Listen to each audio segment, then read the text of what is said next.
ஆண்டவராகிய இயேசு கிறிஸ்துவின் காயம் ஒடுக்கப்பட்ட அனைவரையும் ஏற்றுக்கொண்டது. யூத பாரம்பரியத்தின்படி ஒருவருக்கு நோய் வந்துவிட்டாலோ, ஒருவருக்கு ஏதாவது ஆக்சிடென்ட் ஆகிவிட்டாலோ, அவர் என்ன பண்ணுவாங்க, இவர் பாவம் பண்ணதுனால இவருக்கு இந்த நோய் வந்தது, இந்த வேதனை வந்தது, இந்த தொழுநோய் வந்தது என்று சொல்லி அவர்களை ஒதுக்கி வைத்து விடுவார். அப்படிப்பட்ட சூழலில் இந்த பிசாசு பிடித்தவனையும் அந்த யூத சமூகம் ஒதுக்கி வைத்திருந்தது. ஆனால் கிறிஸ்து அவனை சந்தித்தார், அவனை ஏற்றுக்கொண்டார். அதே போல ஆண்டவராகிய இயேசு கிறிஸ்து யோவான் 4ஆம் அதிகாரத்தில் நாம் பார்க்கும் பொழுது அங்கு ஒரு பெண்ணை சந்திக்கிறார். எந்த பெண் சொல்லுங்க பார்ப்போம்? சமாரியம். ஆண்டவராகிய இயேசு கிறிஸ்து போகிறார், அப்பொழுது அந்த சமாரிய பெண்ணை சந்திக்கிறார். முதல்ல சமாரியர்கள் என்றால் யார் என்று நாம் புரிந்து கொள்ள அழைக்கப்பட்டிருக்கிறோம். அசிரியர்கள் இந்த யூதர்களை அடிமைப்படுத்தி அவர்களை அடிமையான வாழ்க்கையாக சென்ற பொழுது இந்த அசிரியர்களுக்கும் இந்த யூதர்களுக்கும் பிறந்தவர்கள் சமாரியர்கள். யூதருடைய இரத்தமும் அசிரியருடைய இரத்தமும் ஒன்று கலந்து பிறந்தவர்கள் சமாரியர்கள். அப்படி என்றால் சமாரியர்களை யூதர்கள் ஏற்றுக்கொள்ள மாட்டார். ஏனென்றால் இவருடைய கலப்பு ரத்தம் நம்முடைய ரத்தத்தோடு கலக்கக்கூடாது என்று ஒரு சிந்தனை உடையவர்களாக இந்த சமாரியர்கள் இருந்தார். அப்ப அந்த சமாரியர்கள் அப்படிப்பட்ட சூழலில் இருக்கும்போது இந்த சமாரியர்களை இந்த யூதர்கள் இருந்தாங்க. அந்த யூதர்கள் இந்த சமாரியர்களை ஏற்றுக்கொள்ள மாட்டாங்க. சமாரியர் இருக்கக்கூடிய ஊருக்குள்ளாக செல்ல மாட்டாங்க. ஆனால் இயேசு கிறிஸ்து பாருங்க, இந்த யூதர்களால் ஒதுக்கி வைக்கப்பட்டிருந்த அந்த சமாரியர்களையே பேசுறார். முதல்ல பேசுவதே பெரிய ஒரு மாற்றம், பெரிய ஒரு சீர்திருத்தம். முதல்ல இந்த சமாரிய பெண்ணோடு பேசுறார். சீசர்கள் கண்டு ஆச்சரியமடைந்தார்கள். வரை ஆச்சரியமடைகிறார். அந்த சமாரிய பெண்கிட்ட இருந்து தண்ணி வாங்கி குடிக்கிறார். குடித்து அங்கு யூதர் சமாரியர் என்ற அந்த வேறுபாட்டை கடந்து அந்த சமாரியர்கள் எல்லோரும் இயேசு கிறிஸ்துவை ஏற்றுக்கொண்டார்கள் என்று நாம் பார்க்கிறோம். இயேசு கிறிஸ்துவின் சந்திப்பு எளியவரை, ஒடுக்கப்படுவரை ஏற்றுக்கொள்கிறது. இன்று நாம் இதை ஏற்றுக்கொள்ள தயாராக இருக்கிறோம். இந்த ஒரு சமயம் காலங்களிலே நமக்கு கொடுக்கப்படுகின்ற மிகப்பெரிய டாஸ்க் என்னன்னா, நம்முடைய வாழ்வு மாற்றப்படுகிறதா? முதலாவது மனம் மாற்றப்படுகிறதா? மாற்றம் ஒன்றே மாறாது. நம்முடைய சகோதர சகோதரியோடு ஒரு ஐக்கியப்பட்டவர்களாக இருக்கிறோமா? கணவன் மனைவியோடு ஐக்கியப்பட்டவர்களாக இருக்கிறோமா? பக்கத்து வீட்டுக்காரங்களோடு ஐக்கியப்பட்டிருக்கிறோமா? எளியவர்கள் மீது அக்கறை கொண்டிருக்கிறோமா என்பதை சிந்தித்து பார்க்க தமிழ்நாடு இறைவன் கல்லூரில அழகான ஒரு பாட்டு. என்ன பாட்டுனா, இயேசுவை வாழ்க்கையில் காட்டுங்களே, பேச்சில் அல்ல செயலில் அல்ல, இயேசுவை வாழ்வோரை காட்டுங்களே, இயேசுவை வாழ்வோரை காட்டுங்களே, ஆலயம் அருளுரை போதாதே, ஆசரிப்புதலும் போதாதே, ஆலயம் அருளுரை போதாதே, ஆசரிப்புதலும் போதாதே, ஆண்டவர் தொழுவரின் வெளியுள்ளார், ஆடு தேடியே ஆவல் கொண்டே, ஆண்டவர் தொழுவரின் வெளியுள்ளார், ஆடுகள் தேடியே ஆவல் கொண்டே, இயேசுவை வாழ்க்கையில் காட்டுங்களே, பேச்சில் அல்ல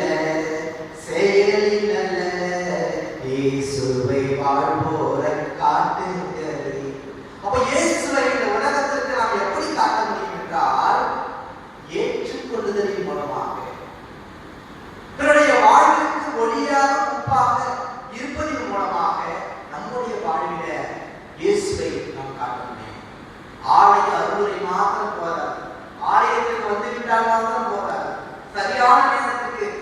கொண்டால் மாத்திரம் போகாது, பிறரை ஏற்றுக்கொள்ள மனமுடையவர்களாக நீங்களும் நாம் இருந்து அழைக்கப்பட்டிருக்கோம். திருமறையிலே மிகப்பெரிய பாவின்னு யார் ஆண்டவர் சொல்றாரு சொல்லுவாங்க?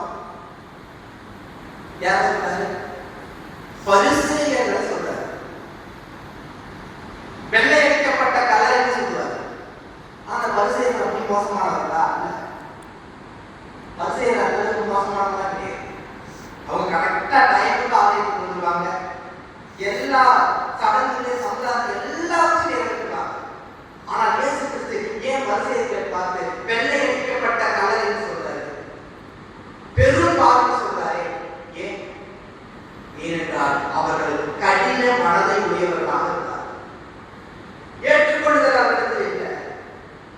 கடின மனதை ஆண்டவர் வெறுக்கக்கூடியவர்களாக இருக்கிறார். கடின மனதுடையவர்களை ஆண்டவர் பாவிகள் என்ற அந்த வரிசையிலே சேர்க்கக்கூடியவராக இருக்கிறார். இயேசுவுக்கு அன்பான இந்த தபசு காலம் உங்களையும் என்னையும் மீண்டுமாக பரிசோதித்து பார்க்கக்கூடிய ஒரு காலம். கட்டப்பட்டவர்களுக்கு உதவி செய்வோம், கட்டுண்டவர்களுக்கு விடுதலை வாழ்வுக்கு நேராக வழிநடத்துவோம். அதன் மூலமாக நம்முடைய வாழ்விலே இயேசு கிறிஸ்துவை காட்டுவோம். இரண்டாவதாக சந்திப்பு வாழ்வு.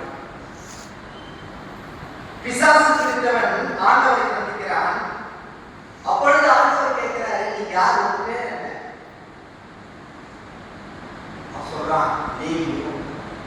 லேவியோ என்னன்னு தெரியும் நினைக்கிறேன். லேவியோ என்பது ரோம படையில் இருக்கக்கூடிய ஒரு பெயர். அந்த படையிலே இருக்கக்கூடிய 5000 முதல் 6000 படை வீரர்கள் இருப்பார். அத்தனை பேய்களும் தன்னிடத்தில் இருப்பதாக அந்த பேய் பிடித்த அந்த மனிதன் சொல்றார். ஆண்டவர் என்ன பண்ணாரு? அந்த 6000 பேர் கொண்ட பேய் பிடித்த அந்த மனிதனையும் ஆண்டவர் சந்தித்தார். 6000 பேர் இருக்கு, 6000 அழுக்கு, 6000 உயிர் இருக்கு என்று ஆண்டவர் கவலைப்படல. ஆண்டவர் சந்தித்தார். பேய் பிடிச்ச என்ன பண்ணிருப்பான்? சிரித்து பார்க்க அழைக்கப்பட்டிருப்பான். கிட்ட போனா அடிச்சிருப்பான், கிட்ட போனா மிரட்டி இருப்பான், பயமுத்து இருப்பான். பயமுத்து இருப்பான மாட்டாங்க. நம்மளையெல்லாம் நம்முடைய சமுதாயத்தில் நடக்கக்கூடிய ஒரு நிகழ்வுதான். அது புதுசாக சொல்லுவாங்க, மிரட்டி இருப்பான். ஆனா பாருங்க, ஆண்டவர் அந்த மனிதனை சந்தித்தார். பேய் பிடித்த மனிதனையும் ஆண்டவர் சந்திப்பார். இச்சிறியவர்களுக்கு நீங்கள் என்ன செய்கிறீர்களோ அது எனக்கே செய்கிறீர்கள் என்ற ஆண்டவராக இயேசு கிறிஸ்து சொல்றார். அந்த மனிதனையும் சந்தித்தார். அந்த மனிதனுக்கு ஒரு விடுதலை வாழ்வை ஆண்டவர் கொடுத்தார். ஏன் அவர் கொடுத்தாருன்னா, அவர் தேடி வந்து உதவி செய்யக்கூடிய ஆண்டவர். நீங்களும் நாம் கூடியிருக்கு வேண்டுதல் செய்யக்கூடிய அந்த ஆண்டவர் ஒன்றுக்கு ஆண்டவர், உதவி செய்யக்கூடிய ஆண்டவர். என்னுடைய வாழ்வில் நான் எல்லா காரியங்களையும் நிறைவேற்றேன், எல்லாருக்கும் உதவி செய்கிறேன், எல்லாருக்கும் என்ன செய்கிறேன். ஆனா என்னுடைய வாழ்வு மட்டும் இந்த துன்பமும், இந்த கண்ணீரும், இந்த வேதனையும், இந்த நோய் தீரவே எத்தனையோ பேர் தலை கொண்டு இருக்கிறார்கள். நீ கேட்டுட்டுதான் இருக்கியா அப்படின்னு சாமி பார்த்து கேட்கக்கூடியவங்க ஏராளமாக இருக்கிறாங்க. எனக்கு ஏன் அந்த வேதனை ஆண்டவரை வசத்தினால் பேசக்கூடியவர்கள் ஏராளமானவர்கள் இருக்கிறார். ஆண்டவர் காலம் தாழ்த்துகிறார் என்றால் எல்லாம் குறிச்சு வச்சுக்க. ஆண்டவர் காலம் தாழ்த்துகிறார் என்றால் இருப்பதை விட இன்னும் அதிக ஆசீர்வாதத்தை கொள்வதற்கு என்பதை நாம் புரிந்து கொள்ள சந்திப்பார். ஆண்டவர் உங்களையும் என்னையும் சந்திக்க வேண்டும் என்றால் நாம் எப்படி இருக்க வேண்டும் என்று சிந்தித்து பார்க்க. ஆண்டவர் சந்திப்பதற்கு நான் தயாராக இருக்கிறேனா? என்னுடைய உள்ளம் தயாராக இருக்கிறதா? என்னுடைய குடும்பம் தயாராக இருக்கிறதா? என்னுடைய சமூகம் தயாராக இருக்கிறதா என்பதை தற்பரிசோதனை செய்து பார்க்க அழைக்கப்பட்டிருக்கிறோம்.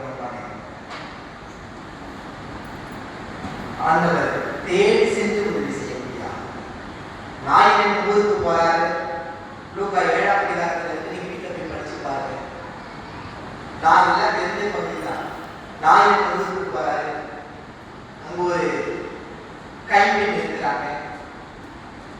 தன்னுடைய கணவனும் மறைத்து விட்டார். தனக்கு வாழ்வாக இருந்த ஆதரவாக இருந்த அந்த மனிதனும் மறைத்து விட்டார். இயேசு கிறிஸ்து சந்திக்கிறார். அந்த தாய் மனவேதனையோடு ஒரு வாரத்தோடு இருக்கக்கூடிய அந்த சூழல அந்த தாயை சென்று முதல்ல நல்லா படிச்சு பாருங்க. அந்த தாயை கேட்கிறார். அந்த தாய்க்கு